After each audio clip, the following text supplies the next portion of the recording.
Hello. Today I'm going to talk about proper feeding and watering of rabbits. So you can just go ahead and come along with me. We'll talk about water first, and then we'll go to food. All right. The system I have set up is a system of water bottles. I find these a lot easier than Crocs because they don't take up any cage space, any floor space in the cage, and because the rabbits aren't able to soil the water bottles with their feces or urine. They have to be changed less frequently, especially if you only have one rabbit in there. It takes a while for them to drink down a whole water bottle. I have a couple types here. This type of water bottle right here were given to me by a gentleman. They're made in France, I believe. I don't know what the name is on them, but they've been very sturdy, and they were free. So that was very nice and helpful. Let me give these rabbits their water back. The next one that I have, this is a kind I bought at Tractor Supply, and this is you just buy the top, the little nozzle part, and it comes with, and then you supply your own bottle. This is a bottle that you put tonic water or club soda or something like that in. It's 1 liter, and it has the same kind of nozzle that you would have with a 2-liter bottle. You can use a 2-liter bottle with this to provide extra water, but it's not as neat and tidy to use.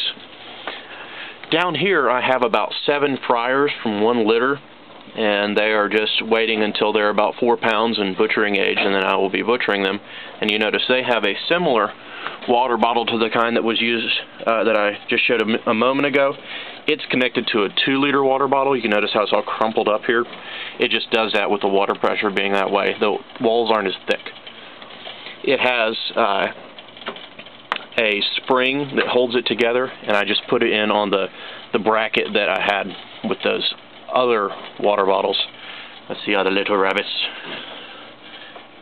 They're all back there. They drink a lot of water. They'll drain one of those suckers in a day. All right. Now, that's how I do water. I think there are better ways to do water.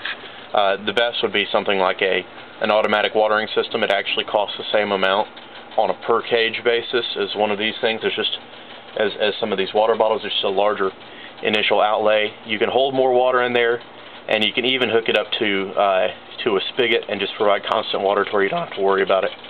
I definitely recommend an automatic watering system if you're able to do it, and if you're any kind of serious about watering your rabbits, because it makes life a lot easier. Next thing I'm going to talk about is food.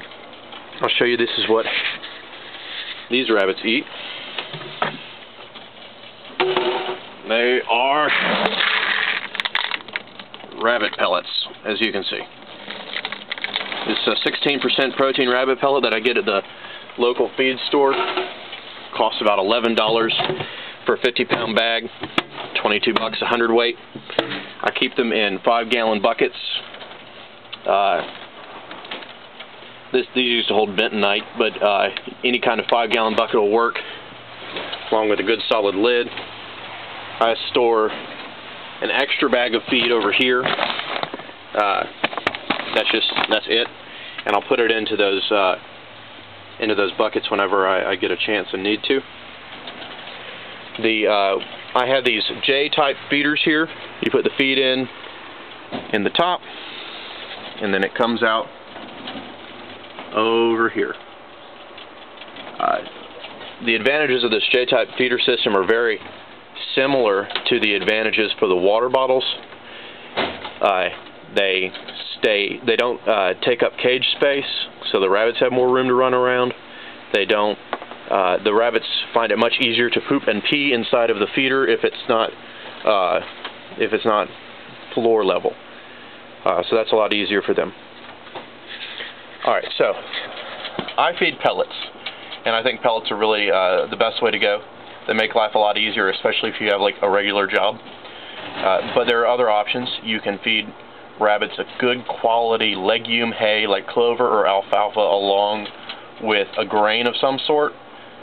It's not going to be the best balanced diet, and your litter sizes will be smaller. Your rabbits will take longer to grow. pellets are best for that. If you live in an area with lots of kudzu, rabbits will also eat kudzu hay and regular old kudzu. It's a legume just like alfalfa or clover, and they love it. And if you can find a way to just feed them kudzu, they could probably do just on kudzu, but kudzu with a little bit of grain would be a great zero cost alternative to rabbit pellets, because rabbit pellets end up being your biggest cost with these. Alright, so that's the end of my food and water segment. Hope you enjoyed it.